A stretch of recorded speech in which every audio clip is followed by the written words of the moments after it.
नमस्ते, कैसे हैं आप? और मैं आई हूँ शिवाली आपके लिए लेकर एक नई कहानी।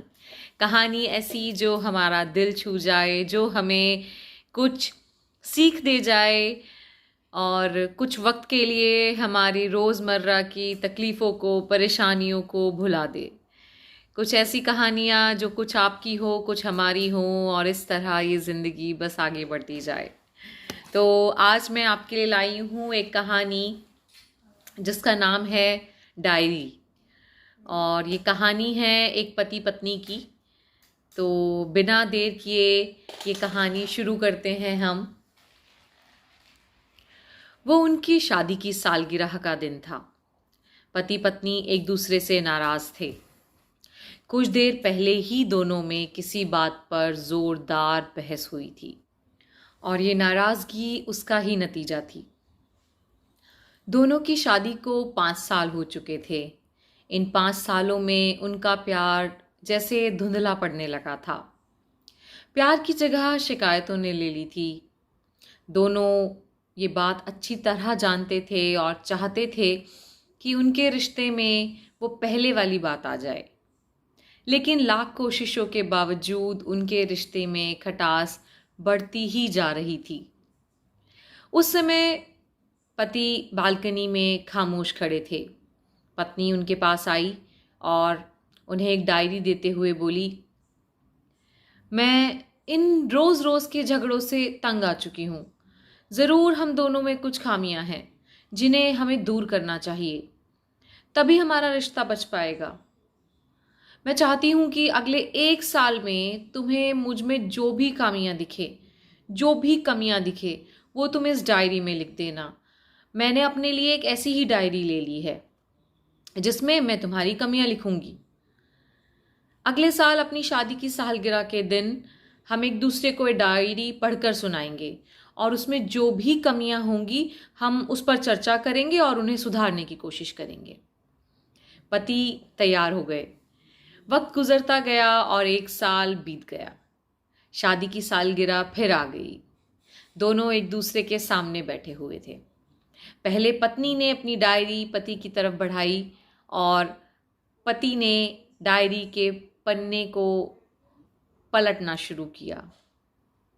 पहला पन्ना, तुमने पिछले साल मेरे बर्थडे पर मुझे कोई तोहफा नहीं दिया। मुझे बहुत बुरा लगा। तुम्हें तोहफा देना चाहिए था। दूसरा पन्ना, जब मेरे मम्मी डैडी हमारे घर आए थे तब तुम हमें मूवी देखने का प्लान तब तुमने हमें मूवी दिखाने का प्लान बनाया था, लेकिन तुम उस दिन ऑफिस से देर से लौटे और मम्मी डैडी के सामने मुझे नीचा देखना पड़ा। तुम अपना वादा निभाना सीखो। तीसरा पन्ना, मैंने तुम्हारे लिए इतनी मेहनत से स्वेटर बुना था, लेकिन तुमने तारीफ के 2 शब्द भी नहीं कहे। क्या मैं इस काबिल भी नहीं? और इस तरह सारे पन्ने भरे हुए थे। पति ने पूरी डायरी पढ़ ली और उस डायरी में इतनी खामियां भरी थी जो पति ने पढ़कर वो निशब्द हो चुके थे। और तब उनकी पत्नी बोली कि मुझे लगता है कि अब तुमने ये सब पढ़ लिया है तो तुम अब ये गलतियां नहीं करोगे। पति ने हाँ में सिर हिलाया और फिर पत्नी ने पति की डायरी ली और पन्ने पलटने लगी। पहला पन्ना खाली था, दूसरा पन्ना भी खाली था और इसी तरह तीसरा पन्ना भी। पत्नी ने देखा कि डायरी के सारे पन्ने खाली थे तो वो नाराज हो गई और बोली, तुम मेरी एक भी बात नहीं मानते। मैंने साल भर कितनी मेहनत करके एक एक पन्ना भरा और पूरी डायरी लिखी ताकि आखिरकार तुम सुधर सको, लेकिन तुमने एक भी पन्ना नहीं लिखा और कैसे हमारा रिश्ता सुधरेगा? पति ने कहा, आखिरी पन्ना खोलो, उस पर मैंने सब कुछ लिख दिया है। पत्नी ने आखिरी पन्ना खोला और पढ़ने लगी। उसमें लिखा था, डियर, चाहे तुमसे जितनी शिकायतें करूं, तुमसे जितनी बहस करूं, सच ये है कि मैं तुम्हारा दिल से आभारी हूं, क्योंकि इतने सालों में तुमने मुझे और मेरे परिवार को बहुत प्यार दिया है। इसलिए इस डायरी में लिखने के लिए मेरे पास कुछ नहीं है। ऐसा नहीं है कि तुम में कोई कमियां नहीं है, लेकिन तुम्हारा प्यार, समर्पण और त्याग, इन सब के सामने वो सब कमियां बहुत छोटी हो जाती हैं। हजारों कमियां हैं मुझ में, मैं जानता हूँ। इसके बावजूद तुम मेरी परछाई बनकर हरदम साथ देती हो। भला अपनी परछाई की भी कोई कमियां निकाल सा है? तुम जो हो, जैसी हो, मैं तुम्हें बहुत पसंद करता हूँ और बहुत प्रेम करता हूँ। और इसी तरह तुमसे लड़ते झगड़ते और प्यार करते अपनी सारी जिंदगी गुजार देना चाहता हूँ। उम्मीद है तुम मुझे और मेरे परिवार को यूं ही प्यार करती रहोगी। ये पढ़कर पत्नी की आंखों में आंसू उमड़ आए। उसे अपनी गलती का एहसास हुआ।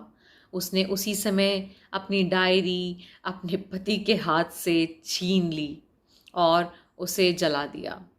साथ में वो सारी शिकायतें, सारी कमियां और सारी खामियां जो वो अपने पति के अंदर देखा करती थी, वो भी उसने अपने मन से भी निकाल कर जला दी, खत्म कर दी। और आखिरकार पति पत्नी दोनों ने फैसला किया कि वो जैसे हैं वैसे ही एक दूसरे को स्वीकार करेंगे, अच्छाइयों के साथ, कमियों के साथ और ढेर सारे प्यार के साथ। तो ये थी आज की छोटी सी कहानी, जिसमें हमने देखा कि हम अक्सर एक दूसरे को बदलने की बहुत कोशिशें करते हैं, अपने अनुरूप, अपने हिसाब से ढालने के लिए बहुत कोशिशें करते हैं, जो शायद गलत भी नहीं है पर सही भी नहीं है। गलत इसलिए नहीं क्योंकि हम एक तरह से अपने जीवन के कुछ साल हमने गुजारे होते हैं, 20 साल, 25 साल, या जब तक, यूं कहें कि जब तक शादी होती है, तो उस तरह से जीना हमें आ जाता है। और जब शादी करके दो लोग एक साथ रहने लगते हैं, उन दोनों का एक परिवार बनता है, तो वो रहने के तरीके जिसके अनुरूप हम बचपन से रहते आए हैं, उसके विरुद्ध जाते हुए या उसके किसी और तरीके से किसी और को, अपने परिवार के सदस्यों को रहते हुए देखकर हम परेशान हो जाते हैं। इसीलिए हम उसे बदलने की कोशिश करते हैं। और सही इसीलिए नहीं है क्योंकि हमें ये भी समझना चाहिए कि जो दूसरा व्यक्ति है, हमारी पत्नी या पति, वो भी किसी तरह से किसी एक पर्टिकुलर तरीके से पले बड़े हैं। उनकी कुछ बचपन से बनी हुई धारणाएं होंगी, रिवाज होंगे या कुछ होंगे जिनको बदलने में समय लगता है, जो धीरे धीरे धीरे धीरे एक दूसरे की हम जो पति पत्नी का रिश्ता होता है ना, वो एक दूसरे का पूरक होता है। वो कभी भी एक दूसरे के अगेंस्ट, एक दूसरे के विरोध में नहीं खड़े होते, वो एक दूसरे का पूरक होता है। तो यही समझने की ज़रूरत है कि जहाँ झगड़े होते हैं वहीं प्रेम होता है, क्योंकि जहाँ प्रेम नहीं वहाँ हम झगड़े करते ही नहीं। हम किसी भी अनजान व्यक्ति से, जिसको हम जानते नहीं, हमारे पड़ोसियों से हम कभी इस तरह से झगड़े नहीं करते ना। तो जहाँ प्रेम होता है वहीं झगड़े होते हैं। हमें एक दूसरे को बदलने की बजाय एक दूसरे का पूरक बनने की कोशिश करनी चाहिए। जहाँ हमारे पार्टनर में, हमारे साथी में कमी हो, हमें उस जगह खड़े होकर उस कमी को पूरा करना चाहिए। और यही उम्मीद हमारे पार्टनर से करनी चाहिए कि जो हमारी कमियां हैं वो हमारी कमियों को पूरा करे, वो हमें संपूर्ण बनाए। ये होता है शादी का रिश्ता। और शादी का रिश्ता, दो लोगों का रिश्ता, सबसे जो नींव होती है वो इस रिश्ते की होती है एक दूसरे की इज्जत। अगर आप शादी के रिश्ते में एक दूसरे की दिल से इज्जत करते हैं तो यकीन मानिए आपका रिश्ता किसी भी मुसीबत को सह लेगा, किसी भी परेशानी को वो पार कर सकता है। क्योंकि जहाँ एक दूसरे के लिए इज्जत है वहाँ प्यार का होना बिल्कुल बिल्कुल लाजमी है, बिल्कुल बिल्कुल नॉर्मल है कि जहाँ आप इज्जत कर रहे हैं वहाँ प्यार आप स्वाभाविक ही करेंगे। तो ये थी आज की कहानी। मैं उम्मीद करती हूँ आपको पसंद आएगी। अगर पसंद आए तो आप लाइक कीजिएगा या कमेंट कीजिएगा और देखते रहिए मेरे साथ मुझे यहाँ कहानियाँ लाते हुए। नमस्कार।